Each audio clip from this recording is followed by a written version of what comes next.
साथियों, आज है 7 जनवरी और 7 जनवरी का दैनिक जागरण पेपर का राष्ट्रीय संस्करण आपके बीच एनालिसिस करूंगा। आज का मुख्य पॉइंट है कि उत्तर प्रदेश की मसौदा मतदाता सूची से 2.89 करोड़ नाम काटे गए हैं। आपको पता होगा कि चुनाव आयोग द्वारा पूरे भारत में SIR कराने की बात हो रही है, जिसमें से अभी कुछ राज्यों में SIR हो चुकी है एवं कुछ राज्यों में वर्तमान समय में ये जारी है। इस क्रम में उत्तर प्रदेश में भी SIR हुआ है, उसमें चुनाव आयोग द्वारा मसौदा मतदाता सूची जारी कर दिया गया है, जिसमें से 2.89 करोड़ लोगों का नाम काट के हटा दिया गया है। इन 2.89 करोड़ में स्थानांतरित या अनुपस्थित मतदाताओं की जो नाम घटा है वो है 2.17 करोड़, जबकि मृत मतदाता 46.23 लाख है और डुप्लीकेट मतदाता जो है 25.47 लाख है और जिन्होंने SIR का फॉर्म जमा नहीं किया उसकी संख्या है 7.57 लाख। दोस्तों, अब देखिए अभी जो है SIR किन किन राज्यों में हो रहा है, इसकी सूचना आपको दे रहे हैं। तो पहला तो है उत्तर प्रदेश, उसके बाद है मध्य प्रदेश, छत्तीसगढ़, राजस्थान, बंगाल, तमिलनाडु, गुजरात, केरल, गोवा, पांडिचेरी, अंडमान निकोबार और लक्षद्वीप। कुल कितने राज्य होंगे? वो 1 2 3 4 5 6 7 8 9 10 11 12 यूटी सहित कुल 12 राज्य है, जबकि बिहार में SIR संपन्न हो चुका है चुनाव से पहले ही। सबसे पहले SIR कहाँ हुआ? तो बिहार में हुआ है। दोस्तों, बंगाल यानी कि बांग्लादेश में हिंदुओं पर लगातार अत्याचार जारी है और अब फिर एक और हिंदू भाई की हत्या बांग्लादेश में कर दी गई है। अब तक माना जा रहा है कि पिछले 35 दिनों में कुल 11 हिंदू भाई की हत्या हो चुकी है बांग्लादेश में। दोस्तों, अगला पॉइंट है दिल्ली में वायु प्रदूषण रोकने में विफल रहा है CAQM। ये सुप्रीम कोर्ट ने अपना जजमेंट दिया है। अब देख रहे हैं कि दिल्ली में वायु प्रदूषण बहुत ही गंभीर समस्या बना हुआ है। सुप्रीम कोर्ट के इंटरफेयर के बाद भी कुछ नहीं किया जा रहा है, जबकि सरकार कितनी इस पर एक्शन भी ले रही है, कर भी रही है, लेकिन इसका कोई पॉजिटिव परिणाम नहीं आ रहा है। दोस्तों, यह बहुत ही समस्या की बात है। और आपको अगला पॉइंट पता है कि इंदौर में दूषित जल पीने से बहुत सारे लोग बीमार हुए, बहुत सारे लोग मर भी गए हैं। अब बोल रहे हैं इंदौर में दूषित जल से मौत मामले में सरकार का जवाब असंवेदनशील है और इस पर सरकार सही से जवाब भी नहीं दे रही है कोर्ट को। दोस्तों, ये सभी राष्ट्रीय संस्करण है, दिल्ली की राजनीतिक चर्चा है, घटना है। आप इन्हें जो है पढ़ ले अगर इच्छुक है तो वीडियो को पॉज करके, और अगर इच्छुक नहीं है तो इसे स्किप कर दें। अब राजनीति में देख ले कि तमिलनाडु में चुनाव होने वाला है। इससे पूर्व 2021 में तमिलनाडु में चुनाव हुई थी, अब 2026 में होगी। इसमें कांग्रेस जो है द्रमुक, जो पहले भी 2021 के चुनाव में भी द्रमुक के साथ ही लड़ा था और वर्तमान में तमिलनाडु में सरकार भी बनाया है द्रमुक पार्टी ने, उसी के साथ इसका गठबंधन कायम रहेगा। नेक्स्ट पॉइंट है महाराष्ट्र का हिंदी भाषी समाज भाजपा के साथ कृपा शंकर। ये राजनीतिक चीज़ है, आप लोग अगर इंटरेस्टेड रखते हैं इसमें तो पढ़ सकते हैं। देखिए, दिल्ली में भी पानी को लेकर उथल पुथल मचा हुआ है। स्वच्छ पानी का सपना ही दिल्ली वासियों के लिए। दोस्तों, पानी पे अभी भर भर के आर्टिकल छापा जा रहा है। अगर आप किसी भी कंपटीशन का तैयारी कर रहे हैं, खास करके सिविल सर्विस एग्ज़ाम का, तो वाटर पोल्यूशन टॉपिक को अच्छे से देख के जाएं। इस पर निश्चित रूप से आपको मेंस में क्वेश्चन रहेगा, क्योंकि इतनी अभी हाईलाइटेड हो रही है और पानी की समस्या इतनी गहरा होते जा रही है कि कहना मुश्किल है कि लोग को शुद्ध पानी कहाँ से प्राप्त होगा। दोस्तों, ये सब कोई बहुत इम्पोर्टेंट पॉइंट है नहीं। अब उम्मीदें 2026 इसका जो है आत्मनिर्भर की ओर बढ़ते कदम, ये सब आप लोग अगर इच्छुक है तो देख लें। एडिटोरियल है, विचार है, भारतीय कूटनीति की परीक्षा का समय। ये एडिटोरियल शिवकांत शर्मा द्वारा लिखा गया। इनका कहना है कि दुनिया एक बार फिर दो खेमों में बढ़ती दिख रही है, जबकि भारत एक बहुपक्षीय व्यवस्था देखना चाहता है। ये तो भारत की शुरू से नीति रहा है कि ये बहुपक्षीय व्यवस्था को समर्थन करते हैं। इन्होंने लिखा है कि कहने को तो साल ही बदल रहा है, पर जो डोनाल्ड ट्रंप ने जैसी उथल-पुथल मचाई है, उससे लगता है कि मानो कि युग ही बदल गया है। नए साल की शुरुआत में ही उन्होंने वेनेजुएला पर धावा बोल दिया और अमेरिका इस वर्ष अपनी स्थापना की 250वीं जयंती मनाएगा, लेकिन दुनिया के सबसे उदार, संतुलित और स्थिर लोकतंत्र के संस्थापकों ने क्या कभी सोचा होगा कि कोई राष्ट्रपति 250 वर्ष में स्थापित व्यवस्था को केवल 1 साल के भीतर ही उलट-पुलट कर देगा? अफ्रीकी मूल के फंक गायक जेम्स ब्राउन का मशहूर गीत है कि इट्स मेन्स वर्ल्ड, यह मर्दों का दुनिया है। उसी तर्ज पर कहा जा सकता है कि यह ट्रंप की दुनिया है, खासकर भूरा जननीति और अर्थनीति के मामले में। दोस्तों, ट्रंप की दुनिया में किसी स्थापित कूटनीति परंपरा और अंतर्राष्ट्रीय कायदों कानूनों की कोई गारंटी नहीं है।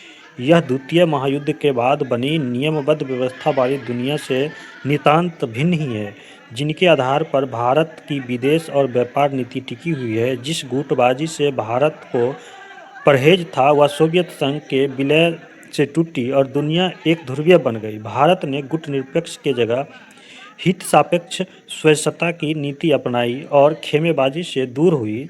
अपनी सामरिक और आर्थिक शक्ति के विकास के लिए अमेरिका का रणनीतिक और व्यापारिक साझेदारी बन गया।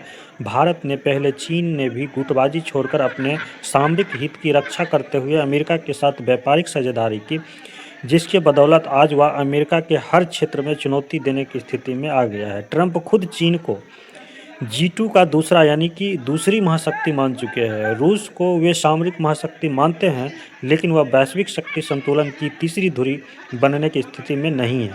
यूक्रेन युद्ध और आर्थिक प्रतिबंध से उसे चीन के खेमे में पहुंचा दिया, यानी कि दुनिया एक बार फिर दो खेमों में बंटती दिख रही है, जबकि भारत बहुपक्षीय व्यापार व्यवस्था चाहता है। ट्रंप ने यूनेस्को, विश्व स्वास्थ्य संगठन, पेरिस जलवायु संधि, वैश्विक संस्थाओं और संधियों से हाथ खींचने लेने के कारण उभरती शक्ति के लिए विश्व मंच पर कुछ जगह जरूर बनी है। हालांकि नियमबद्ध व्यवस्था का स्थान महाशक्ति की मनमानी ने ले लिया है। अमेरिका का वेनेजुएला पर हमला कर राष्ट्रपति मदुरो को बंधक बनाना, ईरान और नाइजीरिया पर हवाई हमले और ताइवान को डराने के लिए चीन के सैनिक अभ्यास इसके ताजे उदाहरण है। दोस्तों, इसका सारांश लगभग आप लोग समझ चुके हैं कि अमेरिका की आलोचना और भारत के बहुपक्षीय व्यवस्था की समर्थन में ये लिखा गया है। आगे अगर आपको और इसमें इंटरेस्ट है तो वीडियो को पॉज करें और इसे आप लोग पूरा पढ़ लें। दोस्तों, अगला है भूजल प्रदूषण का बढ़ता खतरा। ये बहुत ही इंपॉर्टेंट लेख है। दोस्तों, दूषित पेयजल के सेवन के कारण आए दिन लोगों की स्वास्थ्य और जीवन की हानि का सामना करना पड़ रहा है। इंदौर में दूषित पेयजल के कारण 1 दर्जन से भी अधिक लोगों की मृत्यु इसी की वानगी है। नीति आयोग के आंकड़े के अनुसार देश के लगभग 70% जल दूषित है। अधिकांश शहर और कमोबेश हरेक गांव में स्वच्छ पेयजल का संकट गहराता जा रहा है। बढ़ती आबादी, शहरीकरण, नगरीकरण और प्रदूषण के कारण स्वच्छ जल की कमी और भूजल गुणवत्ता का ह्रास एक राष्ट्रव्यापी समस्या बन चुकी है।